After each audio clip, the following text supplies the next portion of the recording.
He's got the laptop in the 911. About to go hit the gym, go work at Starbucks. X7 pillow in here. Tire cap from my daughter's old bicycle on the 911 tire. It wouldn't be ready to get on the streets without this. If you guys are new to the channel, it's a lowered Porsche 911, but I got 2 flat tires, a cracked windshield, and it needs an oil change.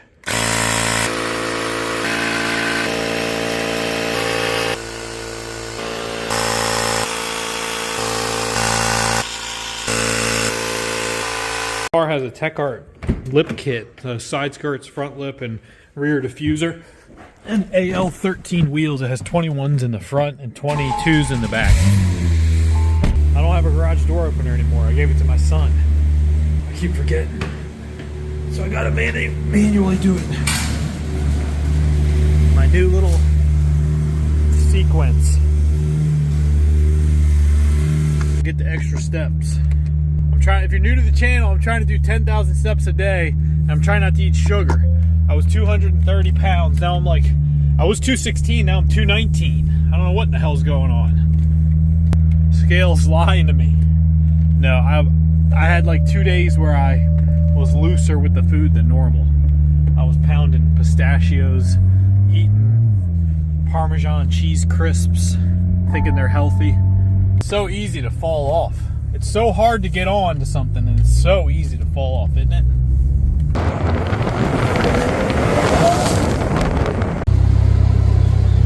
Well, it's a brand new day. Man, I'm the first one to tell you, I'm not going to pretend that I got everything figured out. As I'm driving, I'm thinking to myself, I don't even know what in the hell I'm doing. I'm on YouTube every day. I'm a 41-year-old dad of 4. I don't know why I'm making these videos every day, and I'm pushing myself too to make sure I film one, if not 2 a day, and I haven't stopped in over a year. I did not think I was going to be making a video every single day for 1 year when I just walked around the car with the camera. It's just a cell phone. I'm just filming with my cell phone. But I don't know why I keep making them. I think because I'm the type of person, when I set my mind to something, I say I'm going to do it. I don't quit, and I can't just quit, even though I want to. The other day I was like, dude, I gotta stop doing YouTube. I got too much going on. Because I edit the videos too. I do them real chintzy and quick, but I do edit them. I do gotta piece them together and chop out stuff, and then put my stupid little outro song, and then I upload it. But hey, all I think about is that this little tiny new system I made for myself, filming 1 video or 2 videos. 1, it's kind of therapeutic in a way. Just talking on the camera and getting my thoughts out for other people to judge me in public. And then 2, I felt like we built a community of friends. Like, everybody on here is into the same stuff. 3, I'm not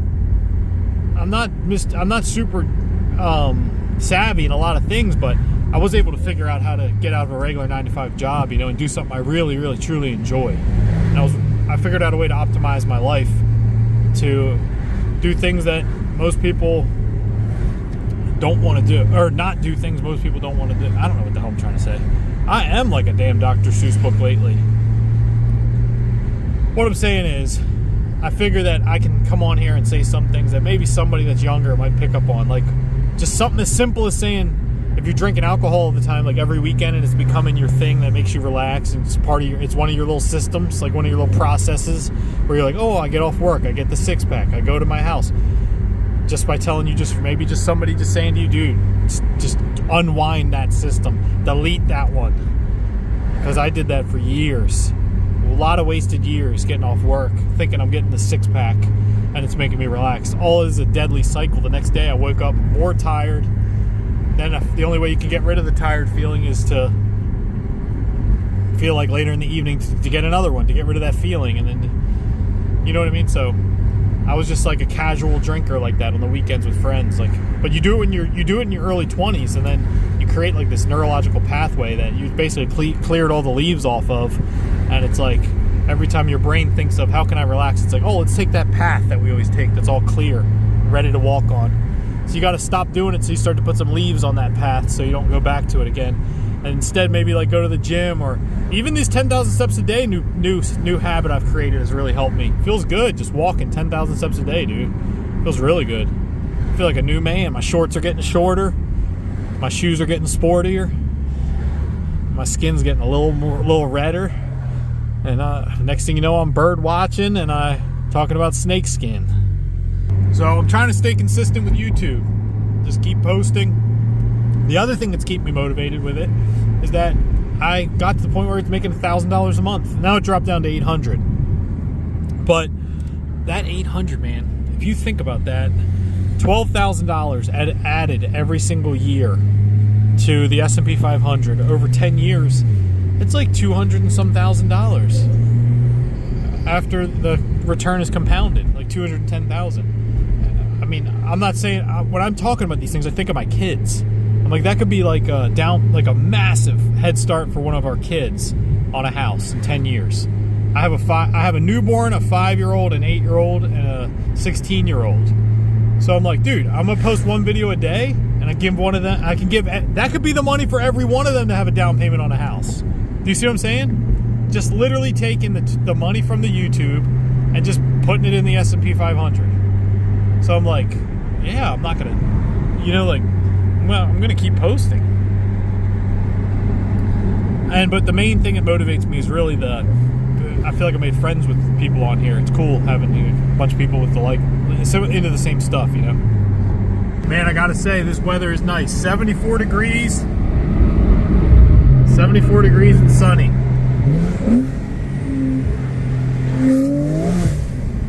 Today's the first day in I don't know how long that I've seen SCHD in the green and the S&P 500 in the red.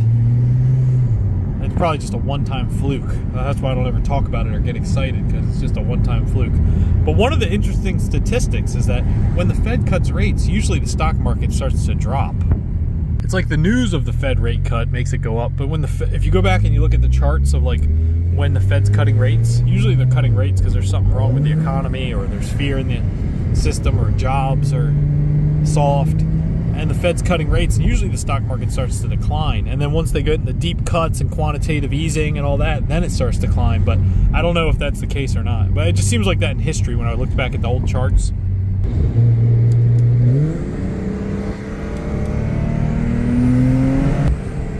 Nice and sunny outside today, blue skies. I'm taking you guys over to see the Gulf real quick. It looks like it's got some strong waves. I saw a rip current warning this morning. Man, look at that house. Is that one house or multiple? I think it's two condos put in one house. Oh, it has one address. I don't know. Maybe it has one address and 2 units. Man, it's really wavy. I haven't seen it wavy like that in a long time. You guys see it? Look at the water's all up in here. Man, I need to take my kids here. It's fun. They can play around in that.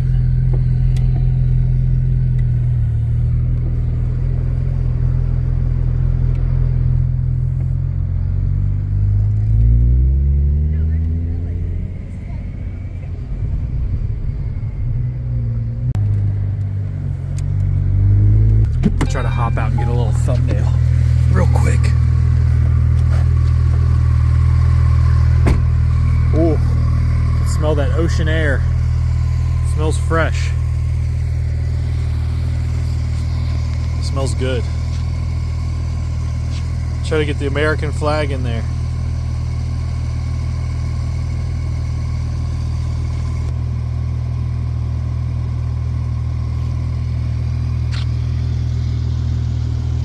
Well, I better get back on the streets. I gotta get to the gym.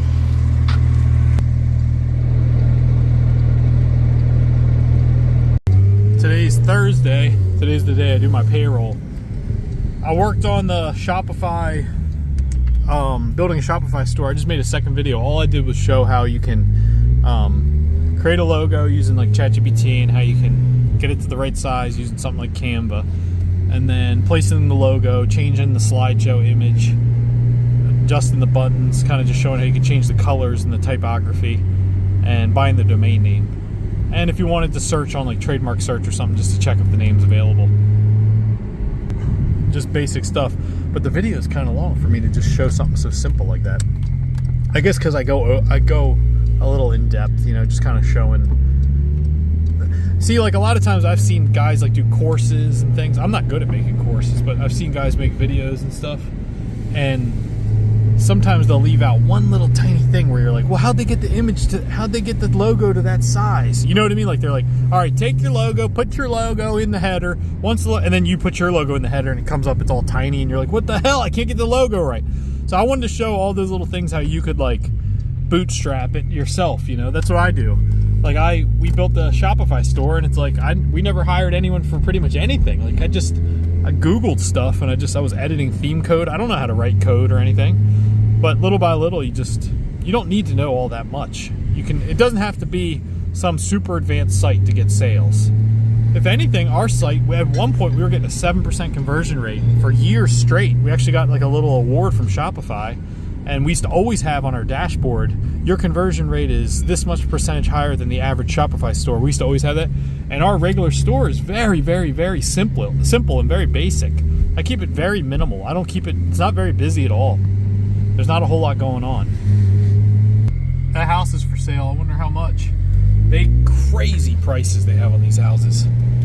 They'll have them like 7 million, 6 million. But I guess you can walk to the beach, but still, man, that's crazy. You know, it sounds backwards with SCHD, but like I was just looking and I'm like, oh, it's in the green. I don't like buying it when the stock price is up, because I'm trying to accumulate the cash flow and increase the cash flow, and I want to increase my yield. I don't want to decrease it, my dividend yield. So I kind of like, sometimes I keep adding money to the account, and then when it's red, I'll buy more. When it's red, and if it's a little bit more red, I'll buy a little. But every time it's green, I'm like, I hold off. And then if it keeps going up, it's like, yeah, it's great, the principal's going up, but it's like I'm kind of getting further from my goal in a weird way. It's kind of a weird way to look at it. But it's like if you were buying rental properties, you kind of want the house prices to drop. You're buying for cash flow. That's just the way I look at it. I was always obsessed with cash flow, and that's why I liked rentals. And I loved it because it's like you could just add up in your head like how many houses I would need, and you can get really smart with rentals where you could improve a property, and if you had a loan on it, you could refinance it, or even without a loan, you could put debt on it and then pull money out and get another property, and you can play with the numbers and figure out like how can I get to this cash flow freedom number quicker. Well, I can't really play that game right now because there's so much going on in my life, and it's a little bit more to manage. And I had it structured in a way. I still have the LLCs, but I would have I'd have sell LLCs that own the properties, and then I have one parent LLC that owns that LLC, and then I have my wife and I both on the parent LLC for like charging order protection. I got real deep into it all, and I really liked it, but I feel like the dividend investing is really good for me right now with my life and everything we have going on. And when the baby was born, I didn't think that I was going to still do. I started the YouTube channel right before the baby was born, and then when I thought, I don't think I'm going to be able to do this YouTube and all this other stuff I'm doing in the business. It's funny how you just adapt. It's like I can remember, like I went and helped someone work one time not too long ago, and I was like, damn, dude, how was I working as a mechanic every day? This is like wearing me out. I just worked for 4 hours with the guy. And it's like you just adapt. Like you get more and more pressure, or more and more tasks you got to do, and you just level up and adapt, and it becomes the new norm. And then the stuff that you had to do before seems so elementary. So if you have a child on the way or something coming and you're fearful and you're worried, don't really be that worried. You're going to be fine. You just level up. Like it just naturally happens. It's like God created us that way. Like we can endure more and more. I think I said one time in a video, like, oh, God will never give you more than you can bear. But I don't think that's actually in the Bible. He'll give you way more than you can bear. He will crush you under the pressure. No, I'm joking. It sounds cheesy, but they say, like, pressure makes diamonds or whatever. It definitely wears you out, but I guess when you get spit out on the other side, you are a little bit stronger of a person when you go through something really hard. But I read this thing one time. I feel like this is a good message for someone's in a relationship or even friendships or whatever. It's kind of a good message. It is true. They say that, like, the things you say to someone when you're in a relationship. I was talking about it spits you out and then you come out and you're a stronger person. Sometimes people go through something that's like trauma, or something like that. And I was going to say that that's not, it does change you in a negative way too. But they were saying, like, the words you say to somebody it's like putting nails in a board, or like the things you do to somebody if you like did something to your significant other or a friend. It's like putting nails in the board, and then it's like you pull the nails out, and you know, it's like you take the nails out when you apologize and you take it all back. I didn't mean it, but it's almost like the holes are still there where the nails were. So let that sink in, you know. Man, look at that house.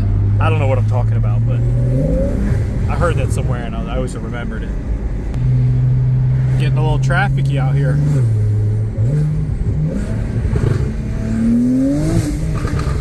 Airbnb for sale. Flash sale. So if the stock market drops, if crypto drops, I'm dollar cost averaging it. I might pause my SCHD adding to SCHD. If SCHD starts going up because people are fearful, I'm going to hold off on, I don't know if I'm going to hold off on buying it or not, but I'm going to try to allocate a little bit towards tech, crypto over time if it drops. I don't know if it's going to drop. It's probably not, because you got the rate cuts coming, you got strong earnings, you got a lot in the pipeline that's just pushing things up and up and up. But if some black swan event happens or geopolitical thing or something, I think I'm going to start building out a position in tech and stuff when it's at its all-time high. Like an idiot, I waited too long. I'm gonna wait till it's at its all-time high, and then I'm gonna start taking a position. I'm gonna set myself up for the big fall. It's like, I'm saying if it drops hard, you know what I mean? I was playing around on ChatGPT and I was saying, give me some AI names that are micro. I thought about, what if for fun you built a portfolio that was like penny or stocks or small caps that were all AI related, that haven't skyrocketed, that have a story or narrative around it, that were like decent companies. And I tell ChatGPT, I said, give me a list, 200 million market cap or less. It found a couple names. One was Pixelworks. Some of these aren't truly AI related. They just have like some type of AI story behind them a little bit. Another one was, I deleted the search, but I'll try to do it again and I'll throw them up on the screen. Another one was Duo Technologies, D-U-O-T or D-O-U-T. Was the ticker. Another one was Pixelworks, Duo. I'm trying to think what the other one was. Oh, Note, Fiscal Note. That stock was on my list a long time ago because it was way below its intrinsic value. It still is, Fiscal Note, and they have like a little bit of an AI thing around them. The ticker's Note, N-O-T-E. This is not financial advice. I'm not buying these. I was just looking for fun. That one I don't think has a very small market. It might have a lower market cap. I have to look. But there was a bunch of them on the list. Just for fun, go on ChatGPT and just ask it for like 100 baggers, like stocks that are in the AI related stories that haven't hockey sticked. And all the names it gave me when I looked it up, they were all crushed. They were like negative 29% for the year, negative 90% for the year. None of them had really taken off. And most of them did have some type of AI story around them. But those would be like total gambles, you know? Like you'd be holding them for years, hoping they had some story that came out about them. I had a dream last night that I bought Meta glasses, and I was thinking I might actually buy some. And I was thinking if I buy the Meta glasses, I was thinking it'd be cool to do a daily driven or a day in the life daily driven Porsche, and I just wear them. And like when I go in Starbucks, I could just leave them on and just push the button. I guess I'd have to tell the people I'm filming them, but I could just like literally like, you know how I always like say, all right guys, I'm heading into Starbucks. Instead, I could be like, all right, guys, I'm heading into Starbucks. And then, like, boom, I turn the Meta glasses on, and I'm like, and you guys, like, watch me go into Starbucks. I'll probably have to go to a different Starbucks so the people are like, what are those silly glasses you're wearing, dude? I didn't know you wore glasses. I don't know if you can get them with clear lenses or if they, because I'll look like I'm wearing sunglasses at night. Like the Police. Not the Police, but the band. Sting. That's not the Police. I'm such an idiot. I can remember being a kid and my dad or somebody had that on in their car. It said, I looked it up, it said Corey Hart. I thought it was the Police my whole life. You guys don't know what I'm talking about. It's a song. Yeah, it's not the Police. I'm going to take this thing through the car wash real quick. It's all dusty and dirty. I'm paying for the basic car wash at Tommy's Car Wash, so now I'm just wearing it out. But I gotta be careful because this thing's PPF'd. But apparently it's okay for the car wash. I don't know. Leave some comments with PPF experts. I gotta be careful on videos talking about SCHDs in the green, everything else is in the red, because 2 seconds after I say it, I check it. And it flips and everything's in the green, and SCHD is the only thing in the red like normal. Bitcoin's back at 108,000. Man, this place is busy. Look at this. See if we can sneak in here. Man, Ethereum's at 3,700. I feel like Ethereum has a real thesis around it for why it should be worth way more in the future. Man, I don't know. Sometimes I just feel like I'm not going all in on crypto. Like I said, I'm dollar cost averaging in. I feel better doing that than I do just going all in and taking like a huge chunk of the money that I've already accumulated and putting it in. Now I'm kind of thinking different. I'm just adding new money to it. Anything I can accumulate little by little.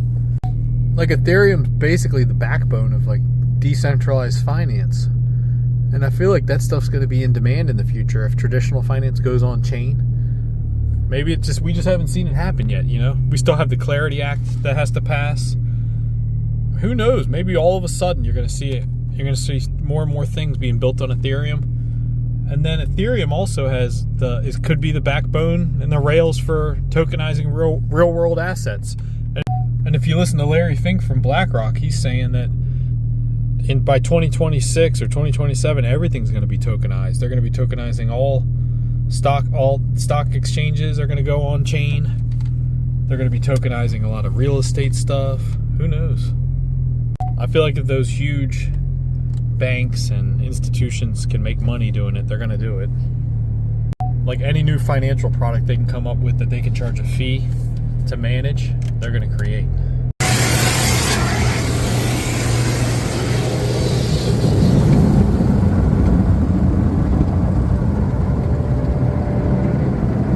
I'm just dollar cost averaging a little bit. Ethereum, right now just Ethereum, Bitcoin, Chainlink, Solana, XRP, Avalanche. Just a little bit.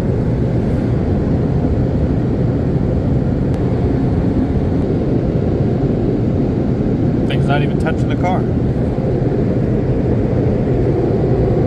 Alright, let's get out of here and head over to the gym. I need to pull up my little workout thing and see what the plan is.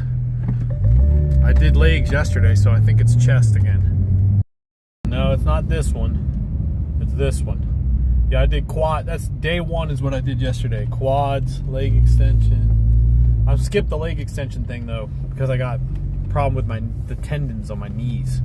So I've been staying away from the leg extension. But today I'm doing chest, so I got to do the chest workout. Buddy, hey! Hey! What you doing? Hey man, how is everything? I'll see you. Okay. See you at the Starbucks. Ooh. Alright. Woo. This is light work. Come on, spill the tea. Ooh. Alright. Woo. This is light work. Come on, spill the tea. Ooh. Alright. Woo. This is light work. Come on, spill the tea. Ooh. Alright. Woo. This is light work. Come on, spill the tea. Ooh. Alright. Woo. This is light